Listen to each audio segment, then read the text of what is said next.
every night are we paradise, paradise seems so far away. Still try to buy myself.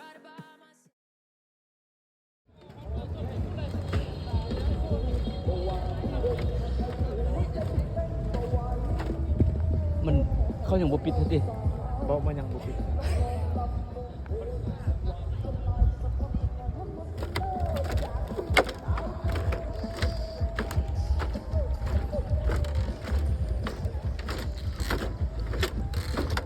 ไปเขาทำบ่เขาทำอ่ะบ่เขาทำบ่ เอาแล้ว เท่าไหร่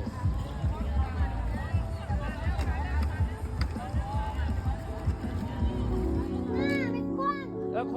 คนไปลูกมันมีอย่างเดียวลูกบ่ให้ฟังดูเอาปู้โอ้ยป่านบ่ปวดอีกแล้ว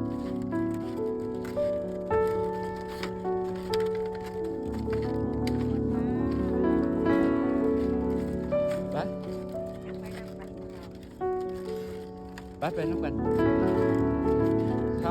ทำอย่างก็ลูกบ่ทำอย่างทำพาทอกเมืองง่อยแขวงหลวงพระบางเนาะซึ่งว่าเป็นถ้ำมันประวัติศาสตร์มันบอก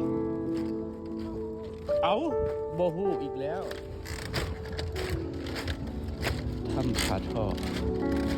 ก็ซึ่งเป็นถ้ำเก่าถ้ำแก่ถ้ำหนึ่งได้แล้วก็เป็นถ้ำสมัยตะกี้เพิ่น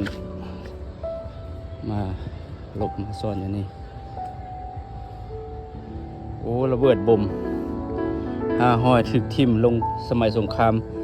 ปี1967ว้าวปาตัวพี่น้องต้นไม้ใหญ่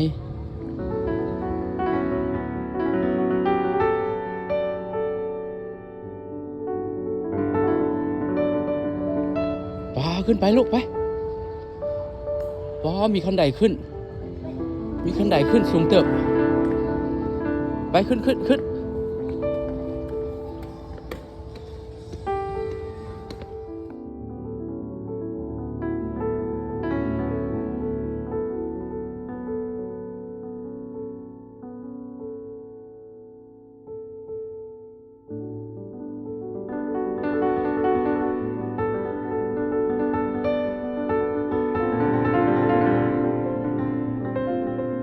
นี่ก็เป็นครั้งทำอิฐที่ข้าพเจ้าได้มาทำพาทอก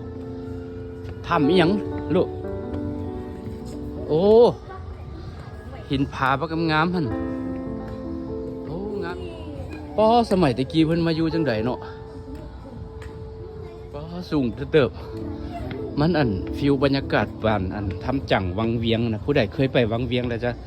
จะรู้สึกว่าบรรยากาศมันคล้ายๆกันแต่ว่าตัวนี้มันจะบ่สูงปานใดวิว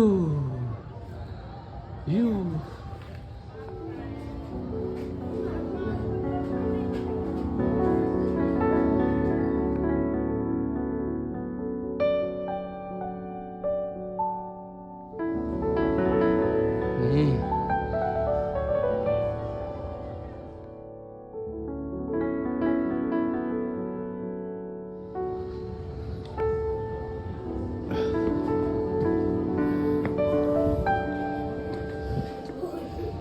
จังไดโอ้ฮะ อันนี้ปูน อันนี้เป็นตัวสร้างที่ ผมไม่พูด พูดวะอันนี้เป็นนมผาน้ำย่อยจากผาเป็นสีโอ้งามเลยเนี่ยอีกมุมหนึ่งของมึง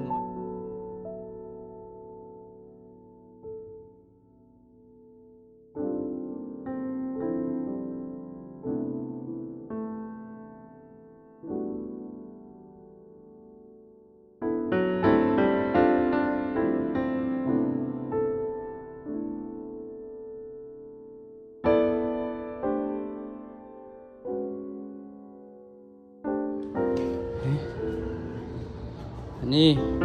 ป้อมยามมีหน้าที่ป้องกันให้สำนักงานป้อมปราบปรามองค์การภายในเพื่อบ่ให้ศัตรูเข้ามาทำลายเป็นหน่วยสังเกตการศัตรูเพื่อแจ้งเหตุภัยต่อกับทุกคนเฮ้ย ไปโอ้ทางในมืดบ่มีไฟที่เอาเข้าไปฮอดแต่บอนแจ้งแล้วก็สิกลับเนาะเบิ่งทางในเบิ่งว่ามีที่ใดเพอทางในมันบ่มีไฟขออนุญาตเด้อเจ้าที่เจ้าทานเลยทางในมืดเพิ่นยังบ่ได้เอาไฟมาใส่โอ้ตัวนี้อาจจะเป็นมิตติ้งรูมเป็นห้องประชุมใหญ่นี่โอ้สวยมากนี่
ผมมีกำลีบ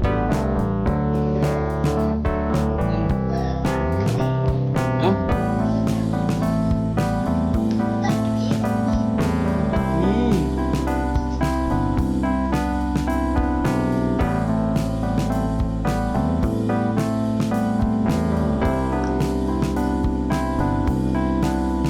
เคยมาสเตอร์แล้ว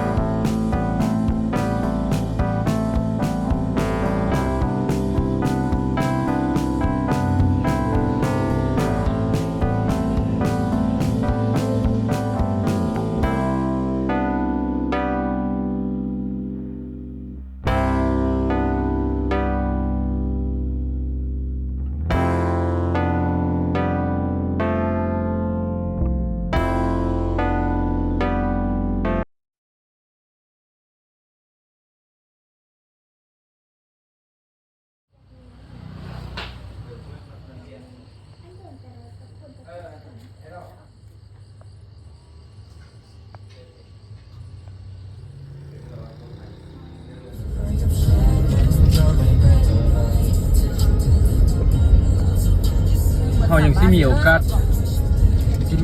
มาเมืองหน่อยอยู่วันนี้ ขึ้นน้ำเพลินข้างหลังอันนี้ แม่นเหรอ ทีมแฮนก็ดักมาใช้2,000เด้อใช่ไหมมีติ๊บบอกมีติ๊บมีอยู่ติ๊บคำตอบที่เขามั่นใจแล้วก็ลีน่าคนเล่นน้องพ่อหนาคำ3เพราะว่าชาววันน้ำเดือดคำหัวหน้าจะเป็นชาววันหน้าที่ใส่เนาะจะได้มาแม่ได้อยู่ก่อน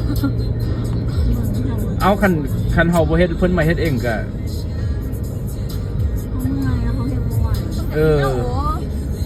ก็มันก็บ่ครบเนาะคือ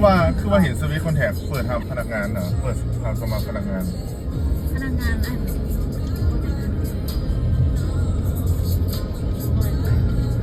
อารีนาก็ไปบอกหัวหน้าเลยบ่ต้องบอกหยังไรให้เขาเจ้าเฮ็ดต่อรถ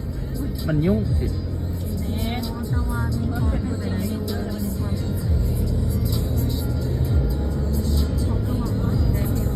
แมนยูพื้นฐานพวกเขาอาจจะเวียกงานแต่พวกเวียกงานสำรวจเวียกงานอันซุ่มซนนี่มันก็ทุกรูปแบบแหละโมเมนต์แต่ว่าแต่เซาแรงเวียกงานพัฒนาซุ่มซนพวกเขากับปีนอ้อมหมดนั่นแหละปลาไม่กสิกรรมเฮ็ดมาทุกอันหมดแล้วสุขอนามัยโภชนาการเนาะวัคซีนโควิดเฮ็ดจนมา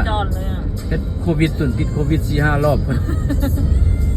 เอาจึงเข้าใจเลิกซึ้งเลยแม่นจึงฮู้ว่ากักตัวน่ะได้อาการแนวได้จึงฮู้หมดนี่โอ้เอามื้อเช้านี่ยังมาคือว่าไกลๆนึง